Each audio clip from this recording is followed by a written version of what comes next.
Hello and welcome to your channel as they like it. Indian history की series में आज हम consider करेंगे एक बहुत ही इम्पोर्टेंट टॉपिक, और वो टॉपिक है rise in revolutionary terrorism phase 2। इस सीरीज़ के फर्स्ट लेक्चर में हमने देखा था कि कैसे जन्म हुआ था रिवोल्यूशनरी टेररिज्म फेज 1 का। इस फेज 1 के लेक्चर में हमने देखा था क्या था जिमरमैन प्लान, क्या थी अनुशीलन और युगांतर, और साथ ही हमने जाना था कि कैसे इंडिया में उदय हुआ था क्रांतिकारी आतंकवाद का।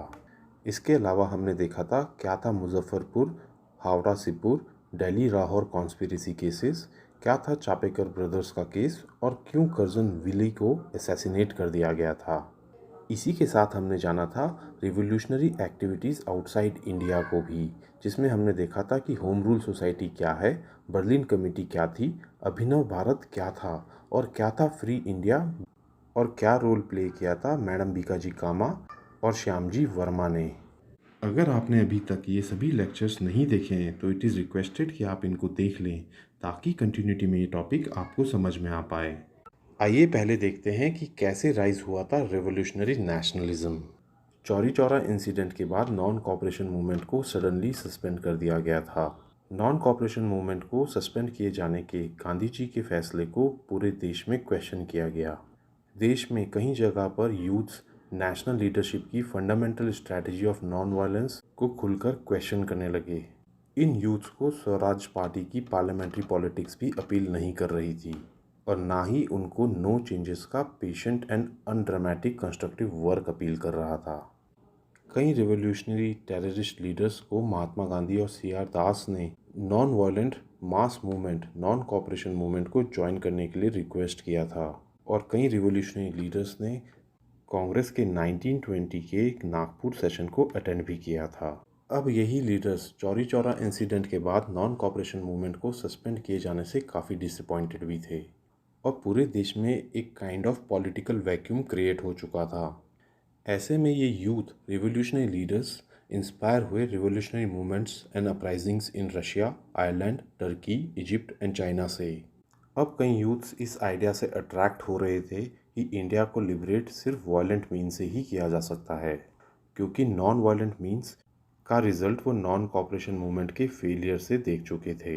और इसी वजह से देश में एक वेव ऑफ रेवोल्यूशनरी नेशनलिज्म पैदा हुई।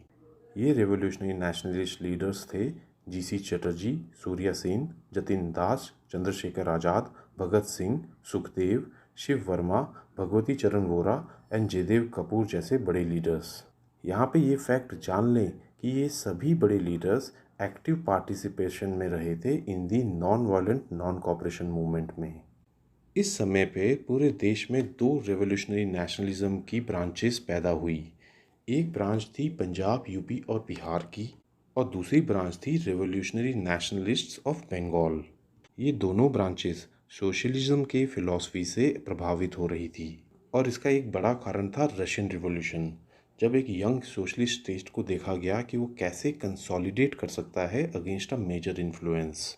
और इसी वजह से ये यंग रिवोल्यूशनरीज कोलैबोरेट करना चाहते थे with the new created Soviet state and it's ruling Bolshevik party.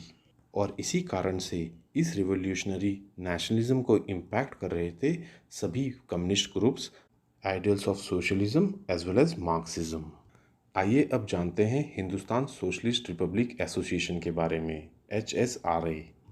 HSRA, जिसका पहले नाम था Hindustan Republican army and Hindustan Republican association, एक रिवोल्यूशनरी ऑर्गेनाइजेशन थी जिसको फाउंड किया था राम प्रसाद बिस्मिल, अशफाकुल्ला खान, सचिंद्र नाथ बख्शी, सचिंद्र नाथ सन्याल और GC चटर्जी ने। राम प्रसाद बिस्मिल ने ड्राफ्ट किया था हिंदुस्तान रिपब्लिक एसोसिएशन का constitution in Allahabad in 1923 under Lala Hardayal. HRA ने अपने सेंटर्स स्टैब्लिश किए थे इन आगरा, कानपुर, बनारस, लखनऊ, शाहजहाँपुर एंड सहारनपुर। इसके बॉम्ब मेकिंग प्लांट्स थे इन कलकत्ता एंड देवगढ़। सचिंद्र नाथ सन्याल ने इस पार्टी का मैनिफेस्टो लिखा था जिसका टाइटल था रिवोल्यूशनरी। इस मैनिफेस्टो में गांधी जी के मेथड्स को अपोज और क्रिटिसाइज किया गया था, और इस मैनिफेस्टो का एम था to establish a federal republic of the United States of India. आइए ब्रीफ में देखते हैं हिंदुस्तान रिपब्लिक एसोसिएशन की एक्टिविटीज़। HRA की एक्टिविटीज़ में फर्स्ट नंबर पे आता है काकोरी कॉन्स्पिरेसी केस ऑफ 1925। जहां इस पार्टी के लोगों ने ट्रेन को लूटा था नियर लखनऊ इन काकोरी। काकोरी कांड को हम नेक्स्ट लेक्चर में कवर करेंगे। हिंदुस्तान रिपब्लिकन आर्मी का नाम चेंज करके कर दिया गया था Hindustan Republican Socialist Association in 1928 due to Bhagat Singh insistence. HSRA की नेक्स्ट बड़ी एक्टिविटी थी सेंट्रल असेंबली बॉम्बिंग केस। इस केस को भी हमने नेक्स्ट लेक्चर में कवर किया है। तो दोस्तों यहाँ ख़त्म होता है रिवोल्यूशनरी नेशनलिज्म का फर्स्ट पार्ट। इस सीरीज़ के नेक्स्ट लेक्चर में हम देखेंगे क्या था काकोरी कांड और क्या था सेंट्रल लेजिस्लेटिव असेंबली में बॉम्बिंग केस। अगर ये लेक्चर आपको पसंद आया हो तो हमारे चैनल को लाइक एंड सब्सक्राइब करें। Thank you.